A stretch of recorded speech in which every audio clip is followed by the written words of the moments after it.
Halo, salam peluk hangat dan jabat erat teman-teman Pak Syabar dimanapun berada.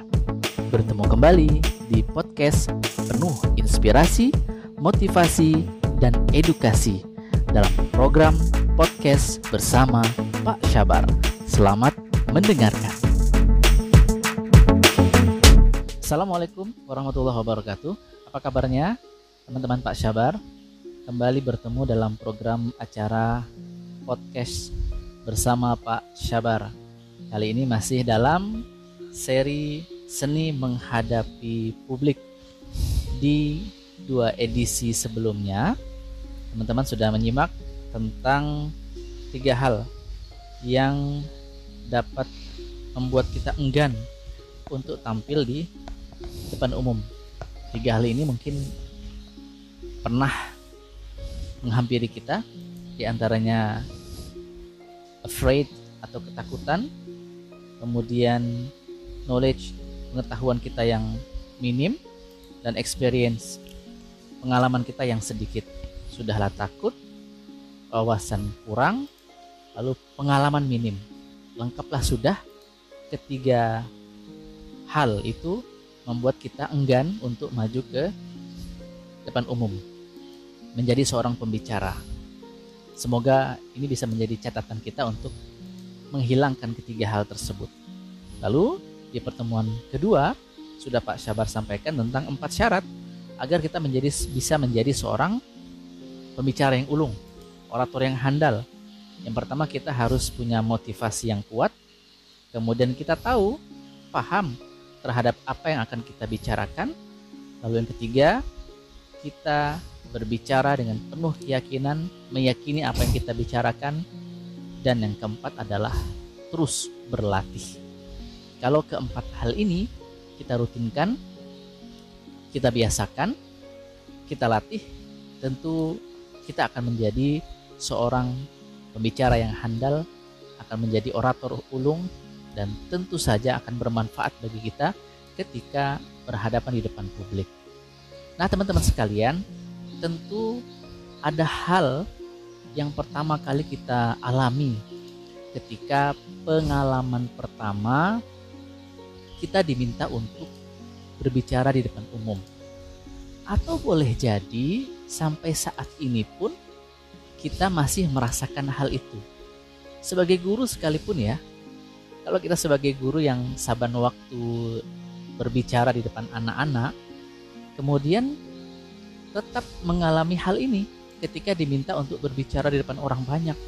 Malu saya Pak Sabar, saya kayaknya nggak cocok untuk membicarakan hal ini. Muncullah hal-hal itu. Apa itu?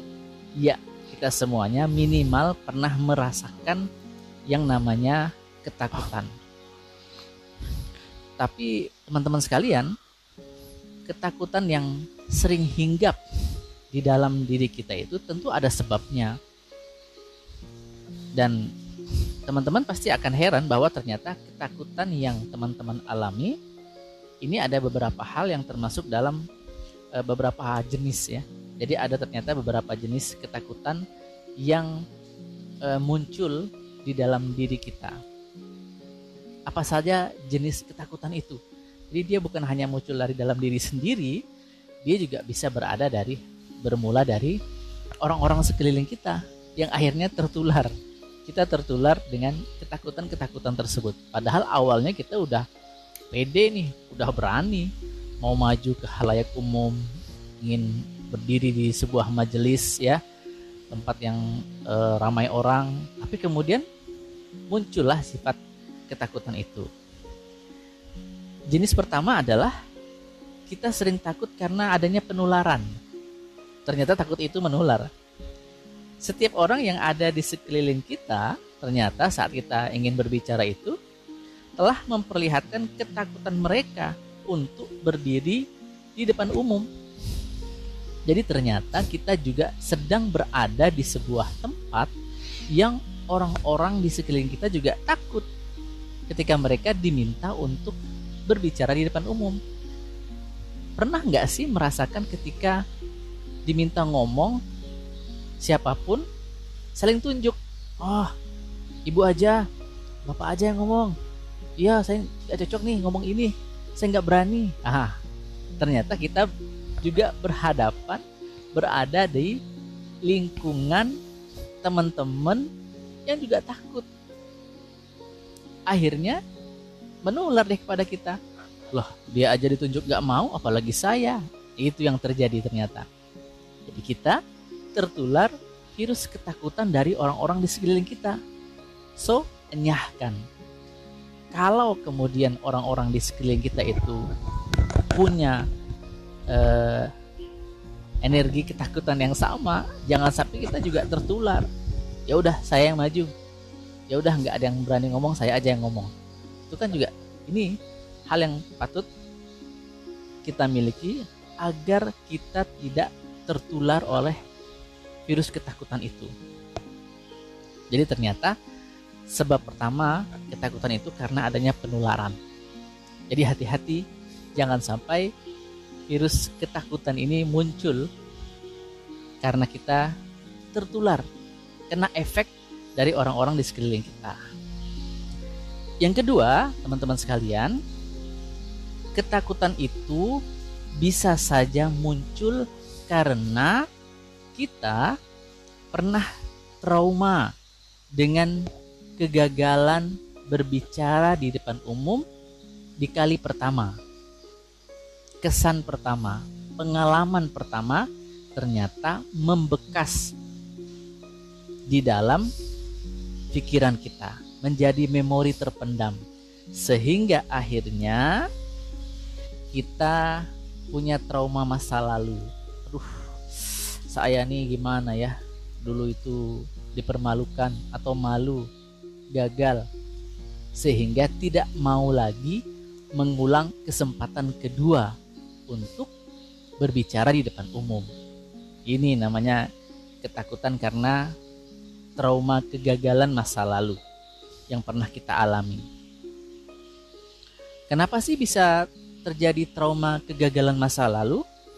Boleh jadi pada kesempatan pertama dahulu itu kita dipaksa untuk berbicara tanpa persiapan, sehingga akhirnya kita terbata-bata, kita gugup, tidak tahu apa yang kita bicarakan, kita menjudge diri kita gagal, dan orang-orang pun akhirnya merasa kasihan dengan kita, terlihat di mimik wajah mereka.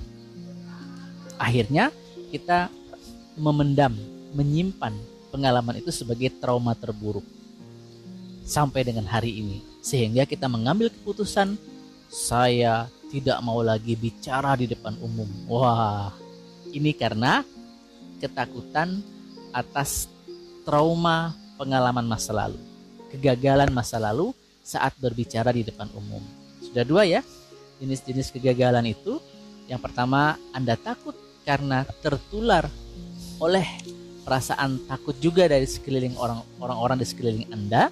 Dan yang kedua, kita takut karena pernah ada trauma kegagalan masa lalu.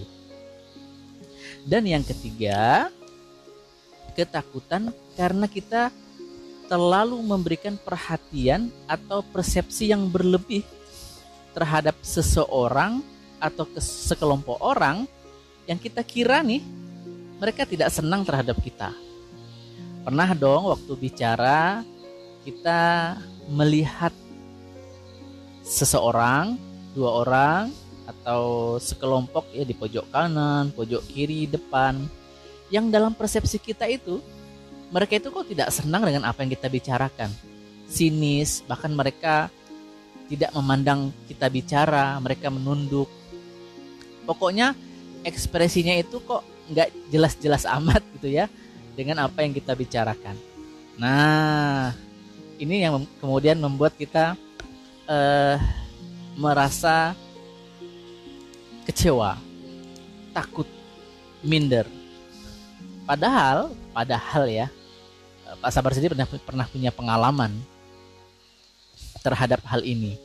Yang terjadi ternyata teman-teman, apa yang kita sangkakan itu, apa yang dalam pikiran kita itu, bahwa mereka ini sinis, tidak memperhatikan, itu 180 derajat, berbeda sekali. Malah kemudian mereka ini sangat appreciate dengan konten pembicaraan kita. Bahkan ada yang mengirimkan pesan pribadi, dulu zamannya SMS ya, pesan pribadi.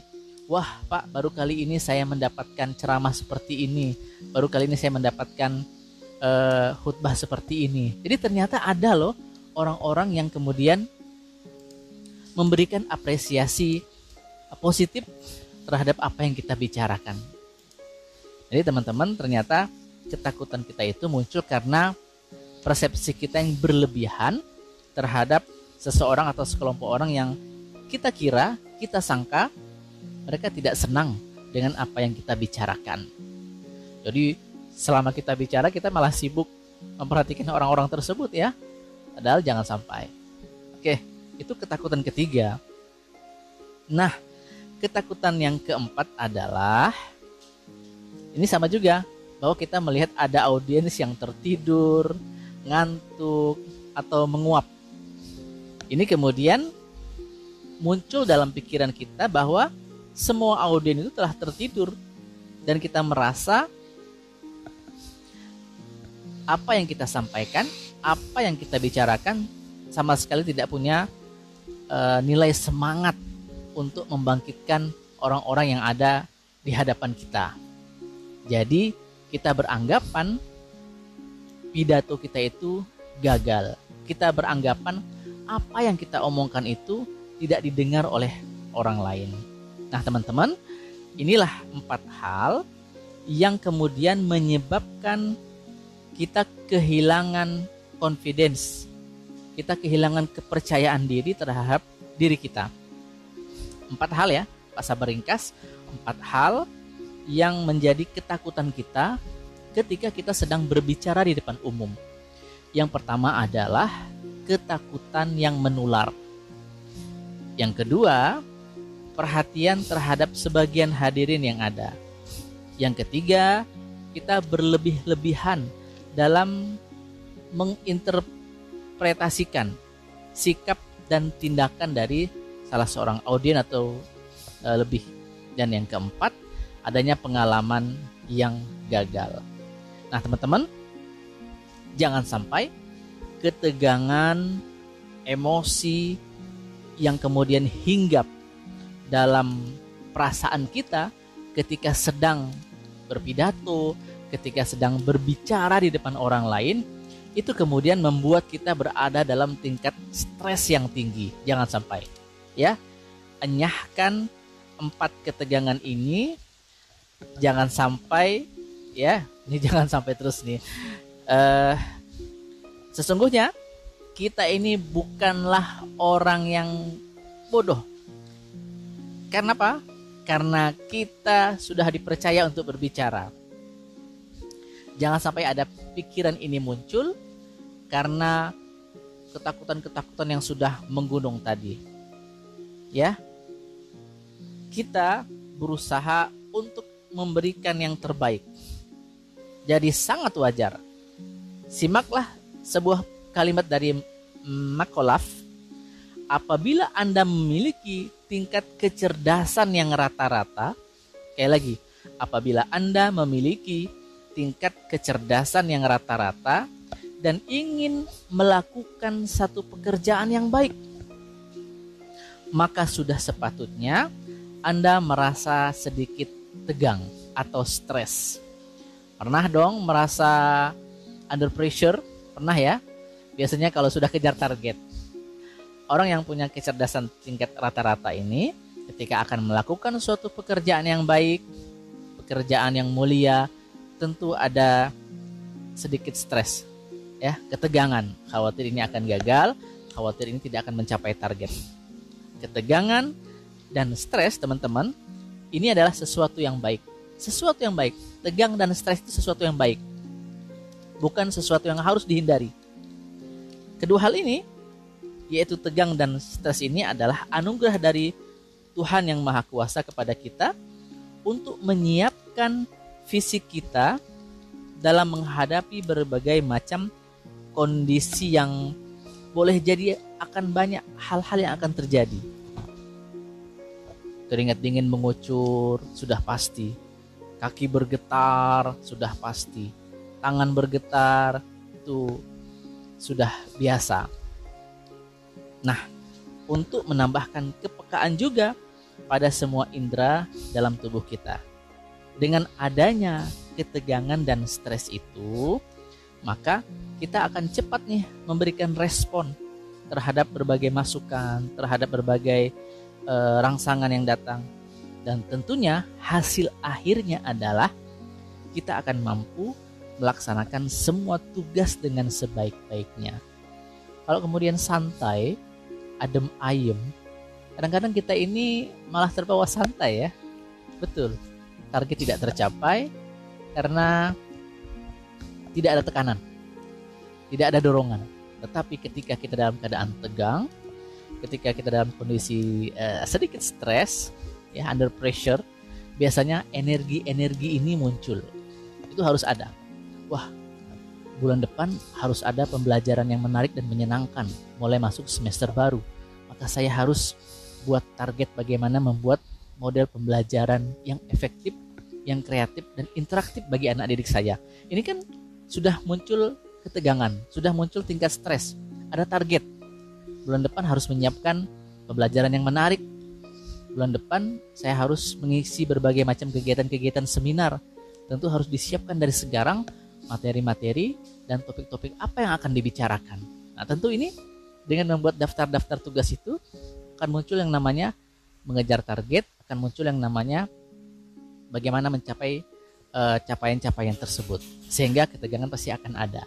Tentu akhirnya ini akan membuat respon seluruh indera kita, tangan, kepala, pikiran, kaki, degup jantung. Sehingga kemudian ini akan menjadi respon positif kepada kita untuk melaksanakan semua tugas-tugas tersebut dengan sebaik-baiknya. Sangat bermanfaat. Assalamualaikum warahmatullahi wabarakatuh.